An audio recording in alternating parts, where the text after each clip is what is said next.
अस्सलाम वालेकुम वीवर्स। जी तो पाण हाणे पढ़ंदासीं मैच जेको अक्सर करे कमु ईंदो आहे, उहो बैंकिंग साइड ते घणो कमु ईंदो आहे। तॾहिं ॿ शीटूं बि ठाहे रखियूं आहिनि, कालम ॿ ठाहे रखिया आहिनि कैश बुक ऐं पासबुक जे नाले सां। हिन खे पहिरीं त पाण सम करायूं, सिलेक्ट करियूं, टोटल कयोसीं हाणे 368 381। इन खे पाण खे मैच कढाइण में पहिरीं पाण डिफरेंस कढूं, हिन में इज़ इक्वल टू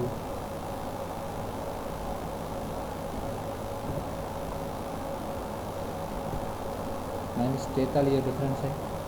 हाणे पाण खे बैंकिंग साइड जेको मैचिंग ॾिनो वञे थो NA या 1 वारो, त इन तरीक़े सां उहो पाण खे सर्च करिणो आहे, फार्मूलो लॻाइणो आहे, is equal to MATCH bracket open.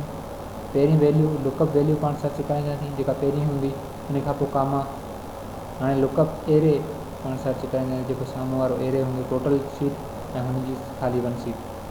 उन खां पोइ हाणे एक्सट्रैक्ट मैच जेको आहे पंहिंजो 0 आहे, जेकर पाण 0 रखंदासीं या लेस देन 1 रखूं त 23 खां केतिरो घटि केतिरो डिफरेंस अचे पियो पाण में, ऐं मतिलबु 23 46 अचे 23 अचे पियो, या उनखां मथे अचे पियो, या 45 हिक ते बराबरि अचे पियो।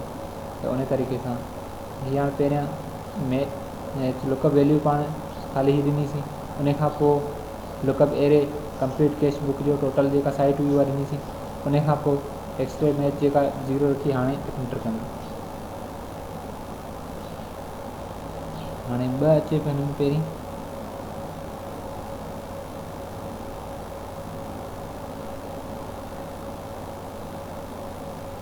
हाणे पाण ॾिसी सघूं था केतिरो डिफरेंस आहे पाण में।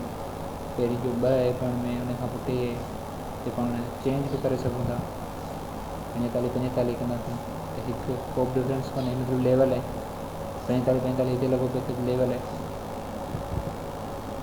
हिते 45 मतिलबु 23 76 थी डबल जे तरीक़े ते वञी पहुचे थो। त अॼु जो पंहिंजो टॉपिक हो match. Thank you so much.